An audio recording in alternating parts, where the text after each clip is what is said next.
Monsieur Zinsou, nous sommes ici dans le chef de la francophonie.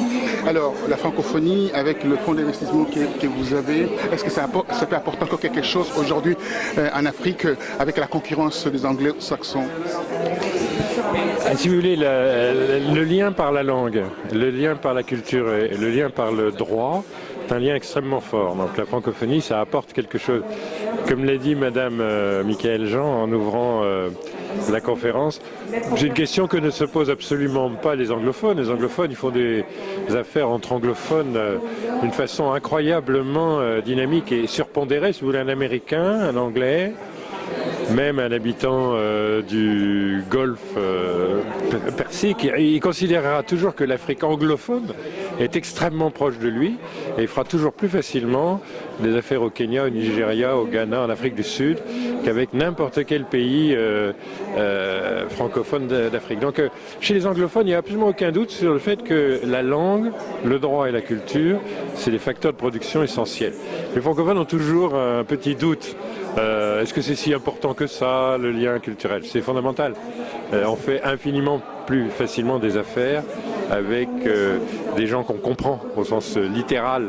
On comprend la culture, on comprend la langue, avec qui on écrit des contrats qui vont être jugés le cas échéant par des cours et tribunaux qui parlent votre langue et seulement votre langue. Enfin, évidemment que c'est un trait d'union très fort. Donc pour tous les investisseurs, ils surpondèrent toujours leur zone culturelle et donc évidemment que ça a du sens. Et en même temps, en Afrique, il faut bien voir que les échanges les plus importants sont plus désormais entre l'Europe, l'Amérique du Nord et l'Afrique. Ils sont entre les pays africains eux-mêmes. Bon. Donc déjà, la francophonie, c'est un lien très fort entre pays africains pour faire de l'intégration régionale. Et plus on sera fort soi-même, plus on pourra, avec les pays anglophones, avoir des rapports équilibrés.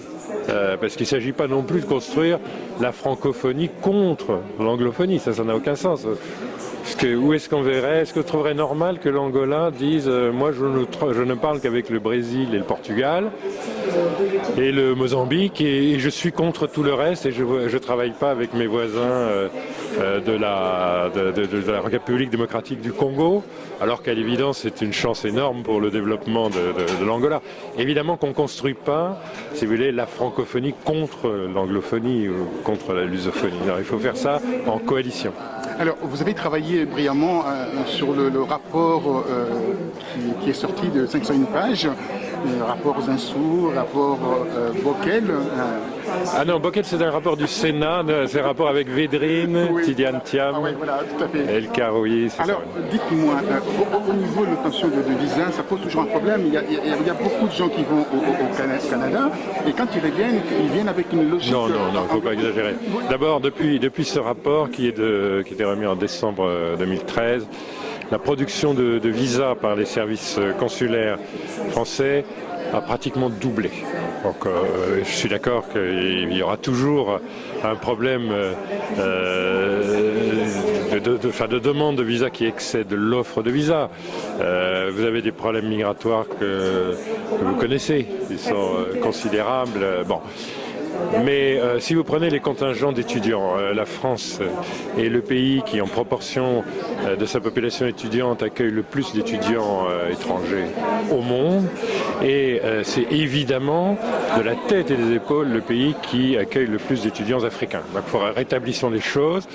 Heureusement qu'il y a une coopération d'éducation avec le Canada. Je vais prendre l'exemple du Canada, c'est très bon. Ils ont d'excellentes formations. Évidemment qu'il y a de plus en plus d'étudiants africains en Chine. Évidemment que les États-Unis sont très actifs. Tout ça, c'est une bonne chose, à condition d'ailleurs que nos étudiants reviennent. C'est-à-dire qu'à condition que ça ne soit plus du drainage de nos ressources, de nos compétences. Mais la concurrence, l'émulation, c'est très bien. Mais pour l'instant, les visas ont doublé en nombre et nous sommes de très loin dans la relation, justement, dans la francophonie, sommes de très loin les plus solidaires. Bon, vous avez pris l'exemple du Canada. Le Canada est d'ailleurs intéressant parce qu'il est à la fois anglophone et francophone. Donc, il apporte la capacité, par exemple, de faire du droit à l'anglo-saxonne en langue française. Bon, ça c'est unique, c'est des choses qu'on peut apprendre à Montréal, mais aussi bien à Toronto, c'est à travailler en langue française des concepts anglo-saxons, puisqu'ils sont dans cette double culture. Donc tout ça, c'est très bon pour l'Afrique qui doit avoir le choix. Mais dans notre espace francophone, c'est la France de la tête et des épaules qui est le pays qui accueille le plus, et on a créé des formations tout à fait dynamiques. Sciences Po a créé récemment un campus. Je m'étais chargé il y a 2-3 ans de la présidence du comité de préfiguration de ça, créer une nouvelle formation d'excellence où se pressent des Africains, des Français, des Chinois, des Scandinaves, et qui rassemblent dans un travail approfondi de formation depuis le baccalauréat jusqu'au master, qui rassemble des disciplines générales du programme de Sciences Po avec une focalisation sur les problèmes strictement africains. On a créé aussi, avec la Fondation Africa France, une formation alors pour des gens plus âgés, qui s'appelle Lead Campus, avec le soutien d'un grand nombre d'entreprises privées africaines. Oui, la première promotion a commencé son travail au Cap, puisque c'est une coproduction de l'Université du Cap, de l'ISMA de Dakar, donc l'Institut de Management au Sénégal, le plus prestigieux, et de Sciences Po. Et là, la promotion est en train de terminer son cycle à Sciences Po Paris, qu'elle a commencé il y a 6 mois à Cape Town. Si vous voulez, il faut la concurrence, de l'émulation, de l'innovation dans ces domaines éducatifs. Mais cessons quand même de nous flageller. La circulation est plus facile. Vous avez peut-être vu que le président du Bénin vient d'annoncer que tout Africain qui rentrerait au Bénin n'aurait plus besoin de visa, ce qui va beaucoup simplifier. Annoncé bien entendu à Kigali. Et annoncé à Kigali, c'est très symbolique, tout à fait. Et c'est très important que vous voyez ça, c'est la circulation, et notamment, ça vaut pour la circulation des étudiants, des entrepreneurs, des chefs d'entreprise, etc., doit être de plus en plus facile dans la francophonie. Et la France ne fait pas exception dans les pays de la francophonie. Simplement, il y aura toujours une demande qui est supérieure à l'offre. Alors, ma dernière question, c'est la francophonie, quand on parle de l'économie, forcément la politique. Alors, avec tout ce qui se passe au Gabon, les élections, tout ça, est-ce que la francophonie aura vraiment la vraie place dans tout ce qui se passe? Comment la francophonie peut faire aujourd'hui pour amorcer en fait la vraie démocratisation de l'Afrique francophone, bien sûr? La francophonie, elle est très présente avec ses observateurs. Le président Abdou Diouf lui avait donné une tonalité très tournée vers les droits de l'homme et vers les libertés publiques, la transparence des élections, un rôle de médiateur pour éviter les conflits domestiques intérieurs à l'Afrique. Voilà, donc si vous voulez, ça c'est l'image même, c'est l'essence de l'organisation de la francophonie. Alors on en a bien besoin, sachant qu'il faut bien le dire quand même, l'Afrique est en progrès peut-être plus rapide qu'aucun continent vers une démocratie réelle. C'est-à-dire qu'il y a de plus en plus d'élections, et ces élections sont, à mon avis, de mieux en mieux faites. C'est-à-dire les listes électorales sont moins controversées, souvent électroniques. Les campagnes sont souvent des campagnes plus transparentes et plus équilibrées. Donc on progresse chaque fois. Maintenant, vous allez me dire, on n'est pas tout à fait sûr de la sincérité des résultats des élections. Ça c'est vrai. Donc il y a encore beaucoup de travail de la société civile, et on a besoin d'être appuyé par des organisations internationales pour renforcer la société civile. Et c'est très important. On a de plus en plus les organisations internationales qui passent par les sociétés locales de droits de l'homme, de défense des droits de l'homme et d'accès aux droits. Et si vous voulez, ça devient de plus en plus difficile d'altérer le résultat des élections.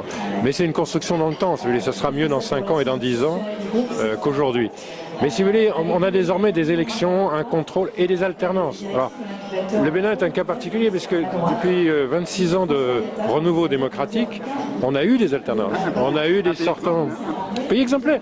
On a eu des présidents sortants non réélus, on a eu des présidents réélus, on a eu Premier ministre sortant non élu, qui en l'occurrence moi, mais donc on a une pratique de l'alternance, et de l'alternance respectée, assumée. Bon, il y a un certain nombre de pays qui sont dans cette situation, le Ghana par exemple, le Sénégal, je dirais qu'il y en a de plus en plus, et ça devient difficile d'altérer les résultats, si vous voulez. Mais objectivement, il y a encore beaucoup d'endroits où les résultats ne sont pas sincères. et qui crée une complexité très forte.